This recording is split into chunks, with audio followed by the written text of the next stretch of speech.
Welcome to Kalkuli creation log. ನಾನಿವತ್ತು ಮೆಂತ್ಯ ಸೊಪ್ಪನ್ನು ಬಳಸ್ಕೊಂಡ್ಬಿಟ್ಟು ಒಂದು ಚಪಾತಿ ಮಾಡೋದು ಹೇಗೆ ಅಂತ ತೋರಿಸ್ತೀನಿ.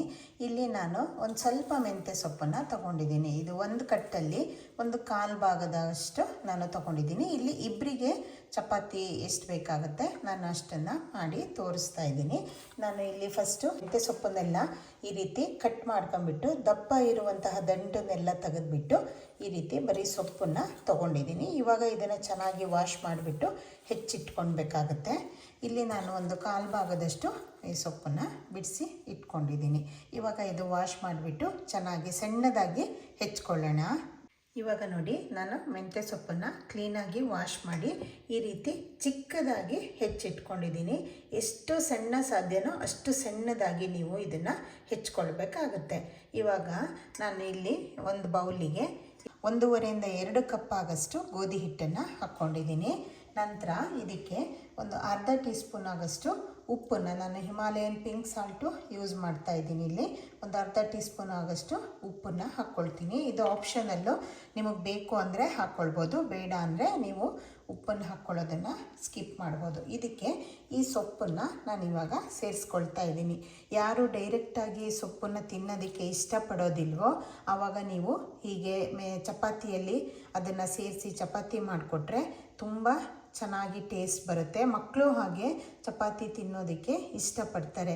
ಇದು ಮೆಂತ್ಯ ಸೊಪ್ಪು ಹಾಕೋದ್ರಿಂದ ಇದು ಚಪಾತಿಯಲ್ಲಿ ಇನ್ನೂ ಸಹ ಹೆಲ್ತ್ ಬೆನಿಫಿಟ್ಟು ಜಾಸ್ತಿ ನಾವು ಆ್ಯಡ್ ಮಾಡ್ದಂಗೆ ಆಗುತ್ತೆ. ಇವಾಗ ಇದಕ್ಕೆ ನಂತರ ನಾನು ಇಲ್ಲಿ 1 ಟೇಬಲ್ ಸ್ಪೂನ್ ಎಣ್ಣೆನ ನಾನು ಕುಕ್ಕಿಂಗ್ ಆಯಿಲನ್ನು ಆ್ಯಡ್ ಮಾಡ್ತಾ ಇದ್ದೀನಿ. ನಂತರ ಇದಕ್ಕೆ ನೀರು ಎಷ್ಟು ಬೇಕೋ ನೋಡ್ಕೊಂಬಿಟ್ಟು ನಾವು ಇದನ್ನು ಕಲಿಸ್ಕೊಳ್ಬೇಕು. ಚಪಾತಿ ಹಿಟ್ಟು ನೀವು ಹೇಗೆ ಕಲಿಸ್ಕೊಳ್ತೀರೋ ಆ ರೀತಿ ಕಲಿಸ್ಕೊಳ್ಬೇಕು. ಇವಾಗ ಇದನ್ನು ಒಂದ್ಸರಿ ಚೆನ್ನಾಗಿ ಮಿಕ್ಸ್ ಮಾಡಿಕೊಂಡು ಸ್ವಲ್ಪನೇ ನೀರು ಆ್ಯಡ್ ಮಾಡ್ಕೊಳ್ತಾ ನೀವು ಕಲಿಸ್ಕೊಳ್ಳಿ. ಇವಾಗ ನೋಡಿ, ನಾನು ಈ ರೀತಿ ಕ್ಲೀನಾಗಿ ಗಟ್ಟಿಯಾಗಿ ಕಲಿಸ್ಕೊಂಡಿದ್ದೀನಿ. ನೀರನ್ನು ಅಷ್ಟೇ ನೀವು ಎಷ್ಟು ಬೇಕೋ ಅಷ್ಟು ನೋಡಿ ಹಾಕ್ಕೊಂಡು ಕಲಿಸ್ಕೊಳ್ಳಿ. ತುಂಬ ಮೆತ್ತಗೆ ಕಲಿಸ್ಕೊಬೇಡಿ. ಚಪಾತಿ ಎಲ್ಲ ನಾವು ಹೇಗೆ ಕಲಿಸ್ತೀವೋ ಅದೇ ರೀತಿ ಕಲಿಸ್ಬೇಕು. ಸ್ವಲ್ಪ ಗಟ್ಟಿಯಾಗೇನೆ ಹಿಟ್ಟನ್ನು ನೀವು ಕಲಿಸ್ಕೊಳ್ಳಿ. ನಂತರ ಇದಕ್ಕೆ ಸ್ವಲ್ಪ ಆಯಿಲನ್ನು ಹಾಕಿ ನಾವು ಇದನ್ನು ಗ್ರೀಸ್ ಮಾಡಿಬಿಟ್ಟು ನಂತರ ಇದನ್ನು ಕವರ್ ಮಾಡಿಬಿಟ್ಟು ಇಡೋಣ. ಇವಾಗ ಎಣ್ಣೆ ಹಾಕಿ 1 ಟೀ ಸ್ಪೂನ್ ಆಗಷ್ಟು ಎಣ್ಣೆ ಹಾಕಿಬಿಟ್ಟು ಈ ರೀತಿ ಕ್ಲೀನಾಗಿ ಅದಕ್ಕೆ ಮೇಲೆಲ್ಲ ಕೋಟಿಂಗ್ ನಿಂತ್ಕೊಳ್ಳೋ ಹಾಗೆ ಈ ರೀತಿ ಕವರ್ ಮಾಡಿಬಿಟ್ಟು ಇದನ್ನು ನಾವು ಲಿಡ್ ಕವರ್ ಮಾಡೋಣ. ಲಿಡ್ ಕವರ್ ಮಾಡಿಬಿಟ್ಟು ಅರ್ಧ ಗಂಟೆ ನಾವು ಇದನ್ನು ಕ್ಲೀನಾಗಿ ಹಿಟ್ಟನ್ನು ಬೆಳೆಯೋದಕ್ಕೆ ಬಿಡೋಣ. ನಾನು ಇವಾಗ ಈ ಬೌಲ್ಗೆ ಟ್ರಾನ್ಸ್ಫರ್ ಮಾಡಿಕೊಂಡು ನಾನು ಇದನ್ನು ಮುಚ್ಚಿಡ್ತಾ ಇದ್ದೀನಿ. ಲಿಡ್ ಕವರ್ ಮಾಡಿಬಿಟ್ಟು 1/2 ಅವರ್ ಬಿಡೋಣ.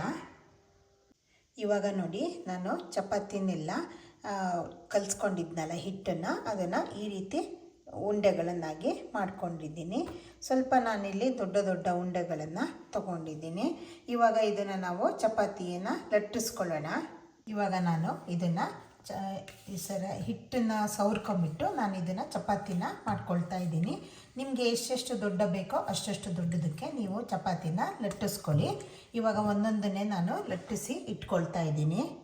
ಇವಾಗ ನಾನು ಪ್ರತಿಯೊಂದು ಚಪಾತಿನೂ ಈ ರೀತಿ ಲಟ್ಟಿಸ್ಕೊಂಡು ಒಂದ್ರ ಮೇಲೆ ಒಂದು ಹಾಕಿ ಇಟ್ಕೊಂಡಿದ್ದೀನಿ. ಇದೊಂದು 6-7 ಉಂಡೆ ಆಗಿದೆ ಅಲ್ಲ, ಇದನ್ನು ನಾನು ಎಲ್ಲ ಲಟ್ಟಿಸ್ಕೊಂಡಿದ್ದೀನಿ. ಇವಾಗ ಇದನ್ನು ನಾವು ಬೇಯಿಸ್ಕೊಳ್ಳೋಣ. ಇವಾಗ ನಾನು ಒಂದು ಹಂಚಿನ ಬಿಸಿಗೆ ಇಟ್ಕೊಂಡಿದ್ದೀನಿ. ಈಗ ಇದು ಹಂಚು ಚೆನ್ನಾಗಿ ಬಿಸಿಯಾಗಿದೆ. ಇವಾಗ ಒಂದೊಂದೇ ಚಪಾತಿಗಳನ್ನು ಹಾಕಿಬಿಟ್ಟು ಚೆನ್ನಾಗಿ ಬೇಯಿಸ್ಕೊಳ್ಳೋಣ. ಇದನ್ನು ನೀವು ಮೊಟ್ಟೆ ಸಾರಾಗಲಿ ಅಥವಾ ಚಿಕನ್ ಗ್ರೇವಿ ಅಥವಾ ಮಟನ್ ಗ್ರೇವಿ, ಇಲ್ಲ ಅಂದರೆ ಕಾಯಿ ಚಟ್ನಿ, ಹಾಗೆ ಯಾವುದೇ ರೀತಿಯ ತರಕಾರಿ ಪಲ್ಯ ಜೊತೆಗೆ ನೀವು ಇದನ್ನು ಮಾಡಿಕೊಂಡ್ರೆ ಚೆನ್ನಾಗಾಗುತ್ತೆ.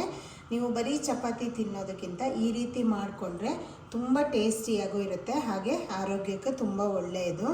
ಹಾಗೆ ನಾನು ಹಾಕುವಂಥ ಎಲ್ಲ ರೆಸಿಪಿಗಳು ನಿಮಗೆ ಇಷ್ಟ ಆಗುತ್ತೆ ಅಂತ ಭಾವಿಸ್ತೀನಿ.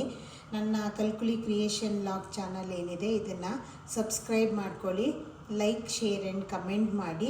ಇದನ್ನು ಎಲ್ಲರೂ ಮಾಡ್ಕೊಂಡ್ಬಿಟ್ಟು ಹೇಗನ್ನಿಸ್ತು ಅಂತ ನನಗೆ ಕಮೆಂಟ್ ಮೂಲಕ ತಿಳಿಸಿ. ಇವಾಗ ಇದನ್ನು ನಾವು ಸ್ವಲ್ಪ ಒಂದೊಂದು ಸೈಡು ಬೇಯಿಸಿ ಇಟ್ಕೊಳ್ಳೋಣ.